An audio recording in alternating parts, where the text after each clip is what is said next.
Hello student, welcome to nursing feed. Last class में हम पढ़ रहे थे एंटीनेटल केयर। एंटीनेटल केयर के बारे में हमने पढ़ा था कि एंटीनेटल केयर की डेफिनेशन क्या होती है, उसके बाद उसके एम्स एंड ऑब्जेक्टिव्स क्या होते हैं। बाद में हमने विजिट्स के बारे में पढ़ा था। सारी चीजें हम लास्ट क्लास में कवर कर चुके थे। ठीक है, हम पढ़ रहे थे एंटीनेटल केयर के बारे में। एंटीनेटल केयर, ठीक है ना, क्या होती है एंटीनेटल केयर? एंटीनेटल केयर के अंदर हमने पढ़ा था कि एंटीनेटल जो केयर होती है वो कब दी जाती है एक फीमेल को? During pregnancy. कंसेप्शन से लेकर थ्रू आउट द प्रेगनेंसी हम क्या देते हैं, एक पेशेंट को केयर देते हैं, उसको बोला जाता है एंटीनेटल केयर। ठीक है ना। उसके बाद हमने पढ़ा था कि antenatal antenatal intranatal and postnatal, क्या फर्क होता है इनमें?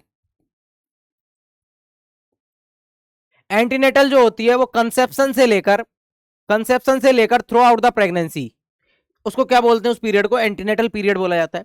इंट्रानेटल यानी ड्यूरिंग लेबर, ड्यूरिंग लेबर का जो प्रोसेस होता है पूरा, उस वाले पीरियड को हम क्या बोलते हैं, इंट्रानेटल बोला जाता है। और आफ्टर डिलीवरी, डिलीवरी के बाद का जो पीरियड होता है उसको बोला जाता है पोस्टनेटल पीरियड। ये पढ़ा था। उसके बाद हमने देखा था क्या क्या इसके एम्स एंड ऑब्जेक्टिव्स होते हैं, कि एंटीनेटल केयर में हमें क्या करना होता है, ठीक है ना, और क्यों करना होता है, ठीक है ना, अपना ऑब्जेक्टिव क्या है उसको करने का, है ना, हम क्या चाहते हैं एंटीनेटल करके, उससे क्या फायदा होता है, वो सारी चीजें देखी थी। कि हम फीमेल जो है उसको इंस्टीट्यूशनल डिलीवरी के लिए क्या करते हैं, मोटिवेट करते हैं। ठीक है ना। पेरेंट्स जो कपल होता है, ठीक है ना, प्रेग्नेंट फीमेल और उसके हस्बैंड, उससे हम डिस्कस करते हैं कि आपको कैसे डिलीवरी करवानी है, कौन सी जगह पे करवानी है, जिससे लास्ट टाइम पे अगर जैसे डिलीवरी की कंडीशन हो तो कॉम्प्लिकेशन से बचा जा सके, पहले से ही सारा क्लियर हो कि डिलीवरी यहाँ पे होनी है, ये मोड होना है डिलीवरी का। ठीक है ना। दूसरा, हम पहले से ही एग्जामिनेशन करके रखते हैं, जो फीमेल है उसको सुपरवाइज करते हैं हर चीज के अंदर, कैसी डाइट लेनी है, उसको एडवाइस क्या क्या देने हैं आपको, कब रेस्ट करना है, कब एक्सरसाइज करनी है, सारा कुछ उसके अंदर हम किसके अंदर देते हैं, एंटीनेटल केयर के अंदर देते हैं। उसके अलावा पेशेंट जो होता है, यानी जो प्रेग्नेंट फीमेल होती है, उसका हम क्या करते हैं, फॉलो अप लेते रहते हैं। जैसे मान लीजिए अगर उसको कोई एनीमिया हो गया फीमेल को, ठीक है ना, प्रेगनेंसी के अंदर एनीमिया कॉमन होता है, ठीक है ना, फिजियोलॉजिकल एनीमिया होता है, दूसरा पैथोलॉजिकल एनीमिया होता है, ये हम अगली क्लास में पढ़ेंगे। तो सारी चीज का फॉलो अप रखते हैं जिससे कि लास्ट टाइम पे क्या नहीं हो, कोई कॉम्प्लिकेशन नहीं हो, या अगर फीमेल को कोई प्रॉब्लम है पहले से ही, कोई इन्फेक्शन है, या फिर उसकी कोई हिस्ट्री है पहले से, जैसे किसी फीमेल को पहले से डायबिटीज की हिस्ट्री है, या फिर हाइपरटेंशन की हिस्ट्री है, तो उससे होने वाले कॉम्प्लिकेशन जो है उनका हमें पहले से पता हो, हम उसके लिए पहले से क्या रहे, प्रिपेयर रहे। इसलिए हमें क्या दी जाती है, एंटीनेटल केयर दी जाती है। और इसके अंदर हम क्या करते हैं, सुपरवाइज करते हैं। क्या करते हैं, फीमेल को सुपरवाइज करते हैं। क्या करते हैं, सुपरवाइज करते हैं। ठीक है। उसका एग्जामिनेशन करते हैं। क्या करते हैं, एग्जामिनेशन करते हैं। और उसको क्या देते हैं, एडवाइस देते हैं। ठीक है। लास्ट क्लास में हमने ये सारा कुछ क्या किया था, अच्छे से डिस्क्राइब किया था। उसके बाद हमने पढ़ी थी कि विजिट जो होती है, एक फीमेल जो होती है वो हेल्थ केयर जो सेंटर होता है वहां पे आती है, ठीक है ना, उसको बोला जाता है विजिट। तो इंडिया के अकॉर्डिंग, इंडिया और डब्ल्यूएचओ के अकॉर्डिंग मिनिमम जो विजिट होनी चाहिए वो कितनी होनी चाहिए, मिनिमम जो विजिट होनी चाहिए वो कितनी होनी चाहिए, 4 विजिट होनी चाहिए। ठीक है ना, कितनी विजिट होनी चाहिए, 4 विजिट होनी चाहिए। और अगर ओवरऑल पूछा जाए, आइडियल विजिट पूछा जाए, तो हमने पढ़ा था कि 12 से 15 होती हैं। फर्स्ट जो 7 मंथ होते हैं उनके अंदर हर मंथ पे एक विजिट होनी चाहिए। उसके बाद 8th मंथ पे, यानी कि पहला जो 7 मंथ हुए उन पे तो हर मंथ पे एक विजिट होनी चाहिए। उसके बाद जो नेक्स्ट मंथ आता है 8 मंथ पे 2 वीकली एक एक विजिट होनी चाहिए। ठीक है ना। और लास्ट में यानी 36 वीक के बाद में हर वीक पे एक विजिट होनी चाहिए। तो टोटल अपनी विजिट हो रही थी 15 के आसपास। ठीक है ना। तो टोटल कितनी विजिट होनी चाहिए, 11 से 15, 12 से 15 विजिट होनी चाहिए। और मिनिमम जो विजिट होनी चाहिए अकॉर्डिंग टू इंडियन और डब्ल्यूएचओ के अकॉर्डिंग कितनी होनी चाहिए, मिनिमम 4 विजिट तो होनी चाहिए। ठीक है ना। उसके बाद हमने पढ़ा था कि जो फीमेल अगर आती है, ठीक है ना, फर्स्ट विजिट पे जो आती है उसको बोला जाता है, उसको क्या बोला जाता है, बुकिंग विजिट बोला जाता है। ठीक है ना। और दो तीन बार आ जाती है तो फिर उस केस को क्या बोला जाता है, जो फीमेल आई है उसको बुक केस बोला जाता है। अगर सेकंड टाइम आएगी तो उसको बोला जाएगा सबसिक्वेंट विजिट। फर्स्ट टाइम आएगी तो उसको बोला जाएगा बुकिंग विजिट, ठीक है ना। दो तीन बार अगर आपके पास आ चुकी है तो उसको बोला जाएगा बुक्ड केस, ठीक है ना। पहले से हम उसकी हिस्ट्री ले लेते हैं, उसका रजिस्ट्रेशन कर लेते हैं, सारा कुछ करके रेडी रखते हैं, तो उसको क्या बोला जाता है, बाद में बुक्ड केस बोला जाता है। और सेकंड टाइम विजिट पे आएगी, थर्ड टाइम विजिट पे आएगी तो उसको क्या बोलेंगे, सबसिक्वेंट केस, ठीक है ना। यहां तक आगे बात समझ में। उसके बाद हमने पढ़ा था, उसके बाद हमें पढ़ना था, उसके बाद क्या पढ़ना था, उसके बाद मैंने आपको बताया था कि हम पढ़ते हैं कि उसको डाइट के रिगार्डिंग क्या क्या हम एडवाइस देंगे। जो प्रेग्नेंट फीमेल होती है उसको डाइट के रिगार्डिंग क्या क्या एडवाइस दी जाती है। देखो डाइट की अगर हम बात करें तो फीमेल जो होती है, प्रेग्नेंट जो फीमेल होती है, उसके अंदर फीटस ग्रो कर रहा होता है, तो उसको जितने भी न्यूट्रिएंट्स होते हैं उनकी रिक्वायरमेंट एक्स्ट्रा होती है। तो उसको कैसी डाइट दी जाती है, न्यूट्रिशियस, न्यूट्रिशियस डाइट देंगे, न्यूट्रिशियस एंड हेल्थी डाइट देंगे। न्यूट्रिशियस एंड हेल्थी डाइट दी जाती है किसको, प्रेग्नेंट फीमेल को, ठीक है ना। इसके अंदर क्या करते हैं, कैलोरी जो होती है उनको 350 किलो कैलोरी तक अपन क्या कर देते हैं, बढ़ा देते हैं। यानी नॉर्मल फीमेल को जितनी किलो कैलोरी चाहिए होती है उससे 350 बढ़ा के हम क्या देते हैं, प्रेगनेंसी के अंदर किलो कैलोरीज देते हैं, उसको कैलोरीज देते हैं, ठीक है ना। दूसरा अगर हम बात करें प्रोटीन, तो एक प्रेग्नेंट फीमेल को, ये किसकी बात कर रहे हैं हम, प्रेग्नेंट फीमेल की बात कर रहे हैं, किसकी बात कर रहे हैं, प्रेग्नेंट फीमेल की बात कर रहे हैं। उसको कैसी डाइट देंगे, न्यूट्रिशियस और हेल्दी डाइट देंगे। तो ड्यूरिंग प्रेगनेंसी जो नॉर्मल कैलोरी होती है उससे कितना बढ़ा देंगे, 350 के आसपास, 350 किलो कैलोरी हम क्या कर देंगे, बढ़ा देंगे। डायरेक्टली यहां से क्वेश्चन पूछा जाता है, इसलिए इसको याद रखना है। और लैक्टेशन के अंदर हम कितना बढ़ा देते हैं, लैक्टेशन के अंदर कितना बढ़ा देते हैं कैलोरी काउंट, लैक्टेशन के अंदर की अगर बात करें तो हम कितना बढ़ा देंगे, 550, कितना बढ़ा देंगे, 550 किलो कैलोरी का बढ़ा देंगे। लैक्टेशन के अंदर हम कैलोरीज को इंक्रीज कर देंगे। दूसरा अगर हम बात करें प्रोटीन जो है उसको हम 15 ग्राम तक इंक्रीज कर देते हैं, कितना, 15 ग्राम तक इंक्रीज कर देंगे प्रेगनेंसी के अंदर। विटामिन डी की अगर हम बात करें, विटामिन डी की अगर हम बात करें तो कितने देते हैं, 40 IU पर डे हमें क्या देना होता है, कम से कम विटामिन डी देनी होती है। नेक्स्ट अगर हम बात करें कैल्शियम, कैल्शियम कितना देना होगा, बताओ कैल्शियम कितना देना होता है, 1.2 ग्राम, 1.2 ग्राम हमें क्या देना होता है, कैल्शियम देना होता है। तो ये तो डाइट की बात हो गई, कैसी डाइट देते हैं, न्यूट्रिशियस और हेल्दी डाइट देते हैं, ठीक है ना। 350 के आसपास किलो कैलोरी इंक्रीज कर देते हैं प्रेग्नेंट वुमेन के लिए। 15 ग्राम से 15 ग्राम तक क्या इंक्रीज कर देते हैं, जो नॉर्मल अगर कोई फीमेल होती है उसको जितना हम प्रोटीन देते हैं, कितना देते हैं, बॉडी वेट का 2 गुना के आसपास हम क्या देते हैं, प्रोटीन देते हैं। और उससे कितना इंक्रीज कर देंगे, 15 ग्राम तक क्या कर देते हैं, इंक्रीज कर देते हैं। अगर आप विटामिन डी कितना देंगे, 40 यूनिट देंगे, कितना देंगे, 40 इंटरनेशनल यूनिट देते हैं। और कैल्शियम को कितना तक इंक्रीज कर देंगे, 1.2 ग्राम तक क्या कर देते हैं, इंक्रीज कर देते हैं, ठीक है। नेक्स्ट हम बात करें फॉलिक एसिड और आयरन की।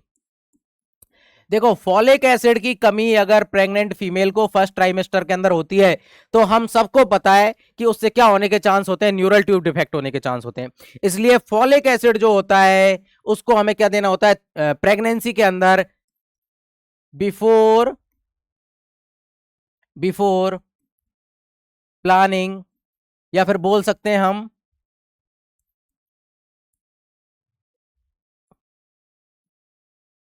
प्लानिंग ऑफ बेबी, या फिर बोल सकते हैं कंसेप्शन से लेकर, before conception, before conception to कब कब तक देते, 3 मंथ तक।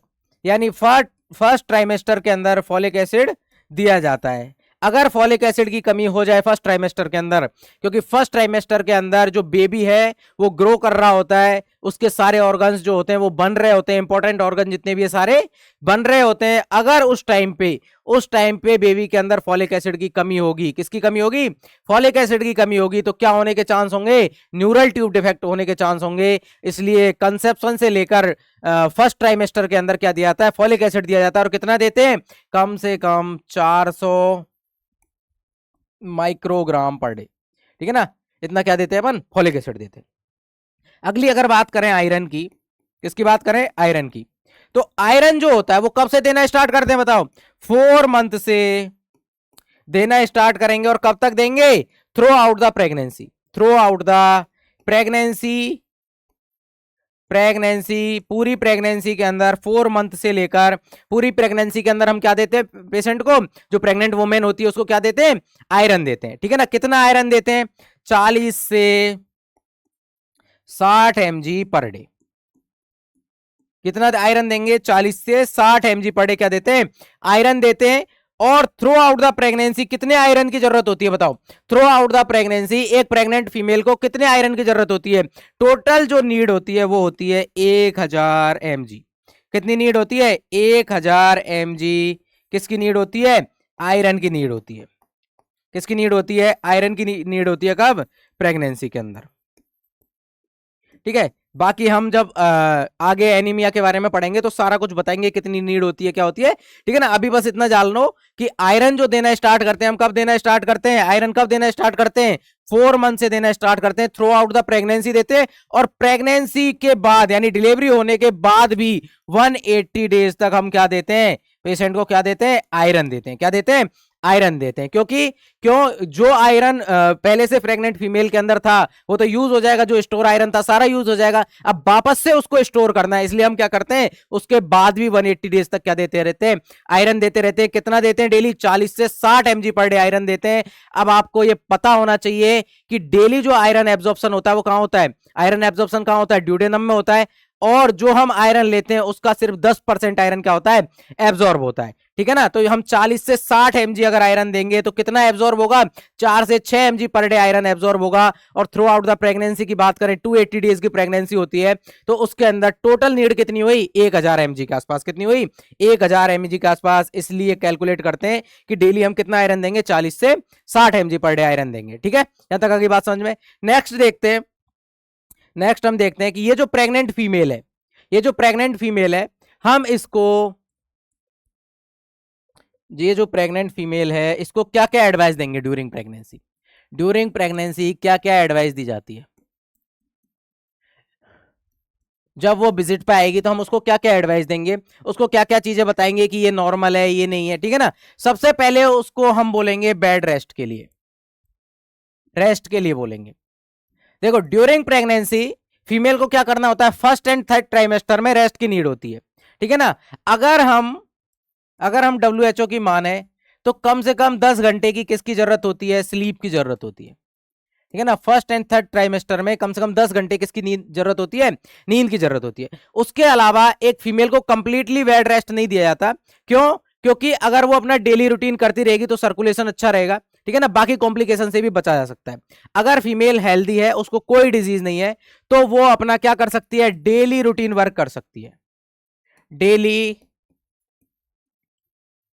रूटीन वर्क कर सकती है। लेकिन जो स्लीप है वो स्लीप क्या करनी है? कम से कम 10 घंटे तक क्या करनी है? मेंटेन करनी है। अपना डेली रूटीन वर्क वो कर सकती है। और अगर हम पोस्चर की बात करें, सोते टाइम उसको सुपाइन पोजीशन में नहीं लेटना है। क्यों? क्योंकि सुपाइन पोजीशन में जब फीमेल लेटेगी तो उसकी जो इंफीरियर वेना कैवा है वो क्या होगी? कंप्रेस होगी। और उसके कंप्रेशन की वजह से जो ब्लड का फ्लो है हार्ट के लिए वो क्या हो जाएगा? कम हो जाएगा। और कार्डियक आउटपुट कम होगा। उससे क्या कम होगा? कार्डियक आउटपुट कम होगा। कार्डियक आउटपुट जब कम होगा तो उसकी वजह से क्या होगा? जो ब्लड की सप्लाई है ऑर्गन्स को कम होगी, तो फीटस को भी कम होगी। और फीटस किस में चला जाएगा? डिस्ट्रेस में चला जाएगा। इसलिए फीमेल को हम समझाते हैं कि जो सुपाइन पोजीशन है, सुपाइन पोजीशन क्या करनी है? अवॉइड करनी है। क्या करनी है? अवॉइड करनी है। याद रखना अच्छे से। जो प्रेग्नेंट फीमेल होती है उसको बताएंगे हम कि जो सुपाइन पोजीशन है वो क्या करनी है? अवॉइड करनी है। तो कौन सी पोजीशन देनी है? उसको लेटना है कौन सी पोजीशन में? Left lateral, left lateral position में लेटना है। जिससे क्या नहीं हो? सुपीरियर वेना कैवा कंप्रेस नहीं हो। ठीक है? सुपीरियर वेना कैवा क्या नहीं हो? कंप्रेस नहीं हो। और इजीली जो ब्लड का फ्लो है वो प्लेसेंटा को अच्छे से होता रहे। ठीक है? ये चीज बतानी है। नेक्स्ट अगर हम बात करें, नेक्स्ट क्या बताना है?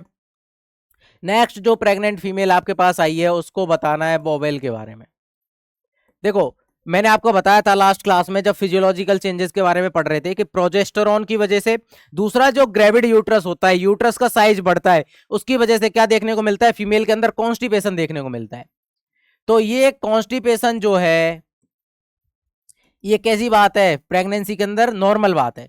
लेकिन इस कॉन्स्टिपेशन को रिलीव करने के लिए हम फीमेल को क्या सलाह देते हैं, क्या सलाह देते हैं कि उसको स्मॉल एंड फ्रीक्वेंट डाइट लेनी है। कैसी डाइट लेनी है, स्मॉल एंड फ्रीक्वेंट डाइट लेनी है, यानी कम कम खाना है और बार बार खाना है, ठीक है। उसके अलावा उसको रफेज के बारे में बताना है, ठीक है ना। ग्रीन लीफी वेजिटेबल्स लेनी है, जिससे कि जो बाउल है वो क्या रहे, क्लियर रहे, है ना, कॉन्स्टिपेशन जो है वो कम हो, ठीक है ना।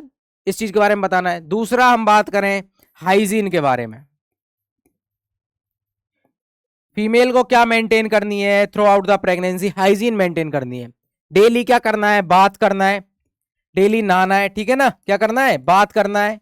नीट और क्लीन क्या पहनने, कपड़े पहनने, नीट एंड क्लीन क्लॉथ पहनने, ठीक है ना, जिससे इन्फेक्शन के चांस कम हो, कोई स्किन एलर्जीज ना हो। इसलिए डेली क्या करना है, नहाना है और नीट और क्लीन कपड़े पहनने। दूसरा अगर कपड़ों की बात करें तो जो क्लॉथ होने चाहिए, क्या क्लॉथ जो होने चाहिए वो कैसे होने चाहिए, लूज क्लॉथ पहनने। कैसे पहनने, लूज क्लॉथ पहनने। कैसे पहनने भाई, लूज क्लॉथ पहनने, ढीले कपड़े पहनने, ठीक है। नेक्स्ट अगर हम बात करें शूज, शूज कैसे पहनने फीमेल को, शूज के लिए बोलना है हाई हील शूज को क्या करना है, अवॉइड करना है। अगर आप हाई हील शूज पहनेंगी, देखो प्रेगनेंसी के अंदर पहले ही किसकी वजह से, ग्रेविड यूट्रस की वजह से जो पोस्चर है वो क्या होता है, पोस्चर बिगड़ा हुआ होता है।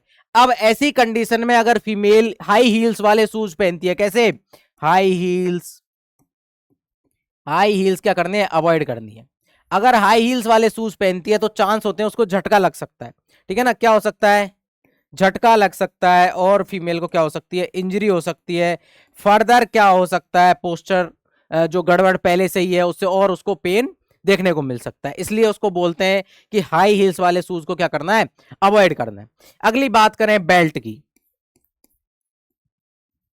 बेल्ट नहीं लगाना है, ठीक है। अगर कार में ट्रेवल भी कर रही हैं, कहां पे, कार में ट्रेवल भी कर रही हैं, तो जो सीट बेल्ट है, क्या, सीट बेल्ट जो है वो कहां लगानी है, बिलो द एब्डोमन, एब्डोमन के नीचे। सीट बेल्ट कहां लगानी है, बिलो एब्डोमन लगानी है। कहां लगानी है, बिलो एब्डोमन लगानी है, ठीक है। बोरिंग तो नहीं लग रहा टॉपिक, थोड़ा सा बोरिंग है, लेकिन अपने को क्या करना है, ध्यान देके पढ़ना है। डायरेक्टली छोटा मोटा क्वेश्चन यहां से पूछा जा सकता है, ठीक है।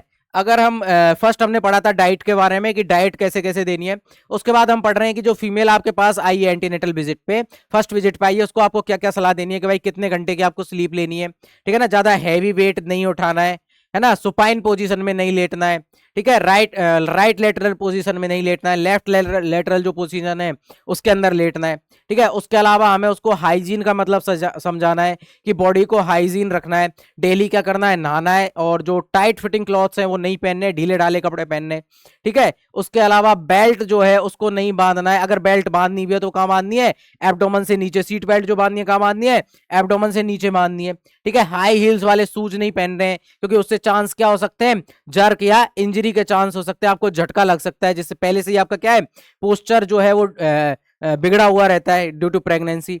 और उसके अंदर अगर आप हाई हील्स के शूज पहनते हैं तो झटका लग सकता है और फर्दर कोई इंजरी भी हो सकती है, ठीक है। इस चीज के बारे में फीमेल को क्या करना है, हमें अवेयर करना है। नेक्स्ट अगर हम बात करें, नेक्स्ट अगर हम बात करें कोइटस की, यानी ड्यूरिंग प्रेगनेंसी सेक्सुअल इंटरकोर्स करना चाहिए कि नहीं। देखो ड्यूरिंग प्रेगनेंसी सेक्सुअल इंटरकोर्स जो है या कोइटस जो है वो कॉन्ट्रा इंडिकेटेड नहीं है, कॉन्ट्रा इंडिकेटेड नहीं है, लेकिन कॉन्ट्रा इंडिकेटेड नहीं है लेकिन अवॉइड किया जाता है। क्या करते हैं, अवॉइड करते हैं। क्यों करते हैं अवॉइड, अवॉइड क्यों करना चाहिए, क्योंकि जैसा कि आपको पता होगा कोइटस के टाइम पे मेल क्या रिलीज करता है, सीमेन रिलीज करता है, ठीक है ना। क्या रिलीज करता है, सीमेन रिलीज करता है, और सीमेन के अंदर क्या प्रेजेंट होते हैं, प्रोस्टाग्लैंडिन। क्या प्रेजेंट होते हैं, प्रोस्टाग्लैंडिन। ये प्रोस्टाग्लैंडिन क्या कर सकते हैं, लेबर को प्रोसेस कर सकते हैं। प्रोस्टाग्लैंडिन जब रिलीज होगा सीमेन के अंदर से, प्रोस्टाग्लैंडिन किस में प्रेजेंट होता है, सीमेन के अंदर प्रेजेंट होता है। कोइटस के टाइम पे क्या होगा, सीमेन प्रेजेंट होगा फीमेल की वेजाइना में, ठीक है ना। मेल क्या करेगा, फीमेल की वेजाइना में सीमेन छोड़ेगा, उसके अंदर क्या प्रेजेंट होगा, प्रोस्टाग्लैंडिन प्रेजेंट होगा, और वो प्रोस्टाग्लैंडिन क्या करेगा, लेबर को प्रोसेस कर सकता है, लेबर को प्रोसेस कर सकता है। कैसे, कैसे ये प्रोस्टाग्लैंडिन वर्क कर देगा, ब्रेन पे, और ब्रेन क्या करेगा, ऑक्सीटोसिन रिलीज करेगा, और ऑक्सीटोसिन से क्या होंगे, कॉन्ट्रैक्शन से स्टार्ट होंगे, क्या स्टार्ट होंगे, यूटेराइन कॉन्ट्रैक्शन स्टार्ट होंगे और लेबर हो सकता है। इसलिए बोलते हैं कि ड्यूरिंग प्रेगनेंसी कोइटस को अवॉइड करना चाहिए। कॉन्ट्राइंडिकेटेड नहीं है, लेकिन चांस है कि अगर आप कोइटस करते हो तो जो सीमेन रिलीज होगा उसके अंदर प्रेजेंट प्रोस्टाग्लैंडिन, प्रोस्टाग्लैंडिन क्या करेगा, ऑक्सीटोसिन को रिलीज करवाएगा, और ऑक्सीटोसिन से क्या हो सकता है, यूट्राइन कॉन्ट्रैक्शन स्टार्ट होंगे और लेबर प्रोसेस हो सकता है और प्रीटर्म बर्थ हो सकता है। इसलिए कोइटस को क्या किया जाता है, अवॉइड किया जाता है, कॉन्ट्राइंडिकेटेड नहीं है, ये याद रखना। ठीक है ना, क्वेश्चन डायरेक्टली पूछ सकता है, एक लाइन में पूछ सकता है, जैसे जैसे क्वेश्चन आते हैं कि बताइए निम्न में से कौन सा जो कथन है वो गलत है, which of the following is not correct, और आपको दे दे कि coitus is contraindicated in pregnancy, और आप जो है आपने अच्छे से लाइन नहीं पढ़ी हो, थ्योरी अच्छे से नहीं पढ़ के गए हो, आप समझो कि प्रेगनेंसी के अंदर कोइटस तो किया ही नहीं जाता, और आप उसको टिक कर दो, तो आपका क्वेश्चन क्या हो जाएगा, गलत हो जाएगा। इसलिए मैं कहता हूं कि जब भी आप थ्योरी पढ़ो तो अच्छे से दिमाग लगा के पढ़ो, हर एक लाइन को समझ समझ के पढ़ो, ठीक है, जिससे कि कैसा भी क्वेश्चन आ जाए आपका क्वेश्चन गलत नहीं हो। अगली बात समझ में। नेक्स्ट हम बात करते हैं, नेक्स्ट अगर हम बात करें, नेक्स्ट अगर हम बात करें कि ड्यूरिंग प्रेगनेंसी इम्यूनाइजेशन क्या क्या कर सकते हैं, कौन कौन सा टीका हम लगा सकते हैं, इम्यूनाइजेशन। देखो ड्यूरिंग प्रेगनेंसी के अंदर जितनी भी लाइव वैक्सीन है सारी क्या है, कॉन्ट्राइंडिकेटेड है। लाइव वैक्सीन जितनी भी है, लाइव वैक्सीन क्या है, कॉन्ट्राइंडिकेटेड है, यानी नहीं देनी होती। किल्ड वैक्सीन हम दे सकते हैं, किल्ड वैक्सीन क्या क्या कर सकते हैं, दे सकते हैं, किल्ड वैक्सीन दी जा सकती है, ठीक है ना। लेकिन लाइव वैक्सीन जितनी भी हैं वो क्या होती है, कॉन्ट्राइंडिकेटेड होती है, ठीक है ना। फीमेल को इसके बारे में भी अवेयर करना है कि भाई आप जो है लाइव वैक्सीन नहीं दोगे, उसको बता देंगे कौन कौन सी वैक्सीन आप ले सकते हो, कौन कौन सी वैक्सीन नहीं ले सकते। नेक्स्ट अगर हम बात करें,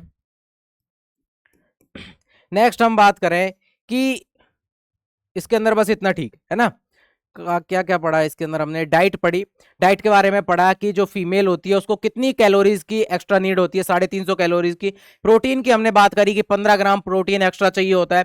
उसके अलावा विटामिन डी जो है वो 40 इंटरनेशनल यूनिट हमें क्या देना होता है, विटामिन डी की जरूरत पड़ती है फीमेल को। उसके अलावा कैल्शियम की बात करी कि 1.2 ग्राम, या इसको बोल सकते हैं 1200 mg, कितना, 1200 mg किसकी जरूरत होती है, कैल्शियम की जरूरत होती है। यहाँ तक आई बात समझ में। नेक्स्ट हमने देखा कि फीमेल को हम क्या क्या, उसके अलावा हमने एक फॉलिक एसिड के बारे में पढ़ा कि फॉलिक एसिड की नीड जो होती है वो कब से कब तक होती है, बिफोर कंसेप्शन से लेकर हम कब तक दे सकते हैं इसको, 3 मंथ तक दे सकते हैं, ठीक है ना। फॉलिक एसिड की अगर फीमेल के अंदर कमी होती है तो न्यूरल ट्यूब डिफेक्ट होने के चांस होते हैं, इसलिए फॉलिक एसिड को 400 माइक्रोग्राम क्या दिया जाता है, फॉलिक एसिड दिया जाता है, ठीक है ना। कब तक देते हैं, कंसेप्शन से लेकर 3 मंथ तक, कब तक देते हैं, कंसेप्शन से लेकर 3 मंथ तक क्या दिया जाता है, फॉलिक एसिड दिया जाता है।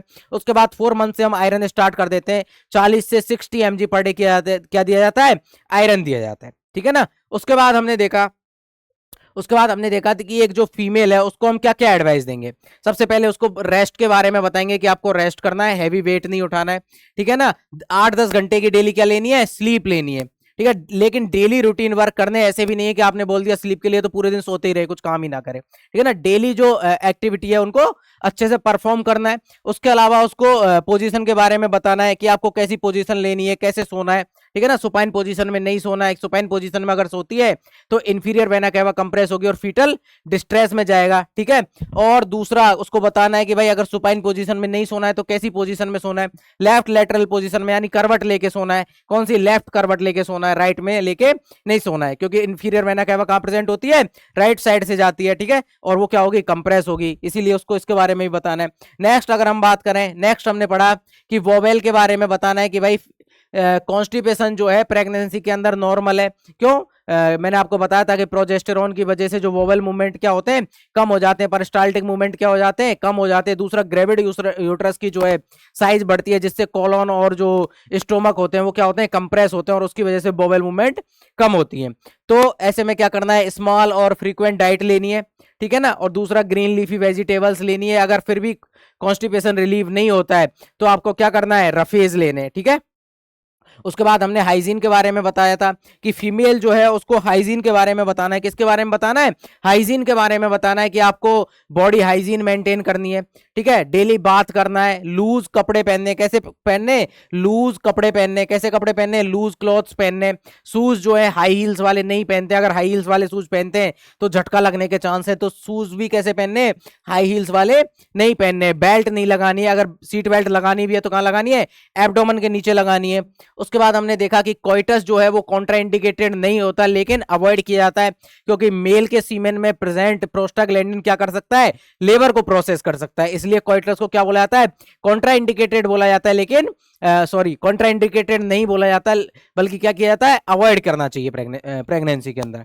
नेक्स्ट हमने बात करी इम्यूनाइजेशन के लिए, तो लाइव वैक्सीन जो होती है प्रेगनेंसी के अंदर वो क्या होती है? कॉन्ट्राइंडिकेटेड होती है, लेकिन किल्ड वैक्सीन हम क्या कर सकते हैं? दे सकते हैं। नेक्स्ट हम बात करें ट्रेवल की। नेक्स्ट किसकी बात करें? ट्रेवल की अगर हम बात करें, after 36 week, after 36 week, after 36 week, after 36 week जो एयर ट्रेवल होता है वो कॉन्ट्राइंडिकेटेड होता है। एयर ट्रेवल जो है वो क्या है? कॉन्ट्राइंडिकेटेड है, यानी आफ्टर 36 वीक एयर ट्रेवल नहीं करना चाहिए। और जो प्रेग्नेंट वोमेन जिनको कॉम्प्लिकेशन है पहले से, प्री एक्लेम्सिया या एक्लेम्सिया, उनको तो एयर ट्रेवल बिल्कुल ही कॉन्ट्राइंडिकेटेड होता है, एयर ट्रेवल करना ही नहीं है, ठीक है ना। ये चीज याद रखनी है, डायरेक्टली क्वेश्चन पूछा जा सकता है कि एक प्रेग्नेंट फीमेल है, डायरेक्ट जैसे आपसे क्या बोलते हैं उसको, जैसे लैंग्वेज बना के पूछ ले सिनारियो बेस कि एक प्रेग्नेंट फीमेल है, वो जैसे एक प्रेग्नेंट फीमेल है मान लीजिए, और वो क्या करना चाहती है? एयर ट्रेवल करना चाहती है, तो आप उसको क्या सलाह देंगे, कैसे समझाएंगे? डायरेक्टली यहाँ से क्वेश्चन पूछा जाएगा तो हम उसको मना कर देंगे, भाई अगर उसकी जो गेस्टेशनल एज है वो 36 वीक है तो वो क्या नहीं कर सकती? एयर ट्रेवल नहीं करने देना है। या फिर उसको हिस्ट्री है प्री एक्लेम्सिया की या फिर एक्लेम्सिया की, तो उसको क्या नहीं करने देना है? एयर ट्रेवल के लिए मना करना है कि भाई एयर ट्रेवल आपको नहीं करना है। वो क्या कर सकता है? फर्दर और कॉम्प्लिकेशन को इंक्रीज कर सकता है, इसलिए एयर ट्रेवल क्या किया जाता है? कॉन्ट्राइंडिकेटेड किया जाता है। नेक्स्ट हम बात करें, अगर एक प्रेग्नेंट फीमेल जो है उसके डेंजर साइन क्या क्या होंगे? डेंजर साइन मतलब कि उसको बताना है कि अगर आपको ऐसा कुछ भी फील होता है तो आपको आना है हमारे पास, और ये एक इमरजेंसी है। अगर उसको पहले से ही पता होगा तो वो छुपाएगी नहीं और आपके पास आ जाएगी, और फर्दर कॉम्प्लिकेशन से क्या कर सकते हैं? हम बच सकते हैं। उनको बोला जाता है डेंजर साइन। फीमेल को डेंजर साइन के बारे में बताना है, ठीक है ना। डेंजर साइन के बारे में बताना है। कौन कौन से डेंजर साइन होते हैं बताओ? सबसे पहला, अगर फ्लूइड लीकेज हो रहा है, फ्लूइड लीकेज फ्रॉम वेजाइना, अगर फ्लूइड लीक हो रहा है वेजाइना से तो हो सकता है उसकी मेम्ब्रेन रप्चर हो गई हो, ठीक है ना। तो ऐसी कंडीशन में ये एक ऑब्स्टेट्रिकल इमरजेंसी है, और इस इमरजेंसी के अंदर फीमेल को हॉस्पिटल आना ही आना है। अगर नहीं आएगी तो हो सकता है मेम्ब्रेन रप्चर होने के बाद फीटल डिस्ट्रेस में चला जाए और फर्दर उसकी डेथ हो जाए, ठीक है ना। इसलिए फीमेल को बताना है कि अगर आपकी वेजाइना से फ्लूइड लीक होता है तो आपको क्या करना है? हॉस्पिटल विजिट करना है। दूसरा, bleeding from vagina, bleeding from vagina, अगर वेजाइना से ब्लीडिंग हो रही है तो क्या करना है? फीमेल को बताना है कि ये डेंजर साइन है, आपको हॉस्पिटल तुरंत आना है। नेक्स्ट अगर हम बात करें, नेक्स्ट अगर हम बात करें हाई ग्रेड अगर फीवर है फीमेल को, अगर हाई ग्रेड फीवर देखने को मिल रहा है तो ये भी क्या है? एक इमरजेंसी है, फीमेल को कोई इंफेक्शन हो सकता है, तब भी क्या करना है? फीमेल को हॉस्पिटल विजिट करना है। उसके अलावा बात करें, सीवियर हेडेक हो रहा है और क्या देखने को मिल रहे हैं? विजन चेंजेस देखने को मिले, ब्लड विजन देखने को मिल रहा है, तो फीमेल को क्या करना है? हॉस्पिटल विजिट करना है। ये किसके साइन होते हैं? प्री एक्लैम्सिया के साइन होते हैं। सीवियर जो प्री एक्लैम्सिया होता है उसके साइन होते हैं कि विजुअल चेंजेस देखने को मिल रहे हैं, ब्लड विजन देखने को मिल रहा है या हेडेक देखने को मिलता है। तो ये भी क्या है? ऑब्स्टेटिकल इमरजेंसी है, और इसके अंदर भी फीमेल को क्या होना चाहिए? हॉस्पिटल आना चाहिए, आके दिखाना चाहिए हेल्थ केयर प्रोफेशनल को कि भाई मुझे ये कंडीशन देखने को मिल रही है। अगला हम बात करें, अगला अगर हम बात करें,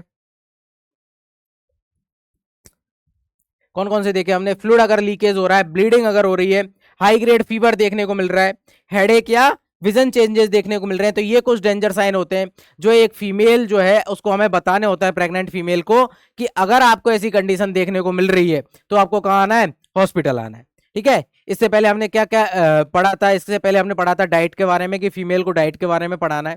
ठीक है ना, उसको एडवाइस देनी है कि एंटीनेटल विजिट पे अगर कोई फीमेल आई है तो हमें उसको एडवाइस देनी है कि भाई प्रॉपर रेस्ट लेना है, आपको हाइजीन मेंटेन करके रखनी है। उसके अलावा एयर ट्रेवल को जो है वो कॉन्ट्रा इंडिकेटेड होता है 36 वीक के बाद, उसको एयर ट्रेवल से मना करना है, हाई हील्स के शूज नहीं पहनने देने। ये सारी चीजें हम किसके अंदर बताते हैं, एंटीनेटल विजिट पे कोई फीमेल आती है तब उसको बताई जाती है। यहाँ तक आई बात समझ में?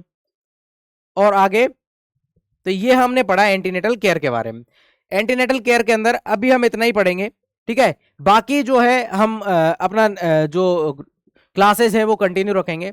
तो आप जुड़े रहिए नर्सिंग पीठ के साथ, और आपको बताना है कि हमारी क्लासेस कैसी लग रही हैं आपको। ठीक है, जिससे हम आपके लिए और भी अच्छी अच्छी क्लासेस लाते रहे। Thank you.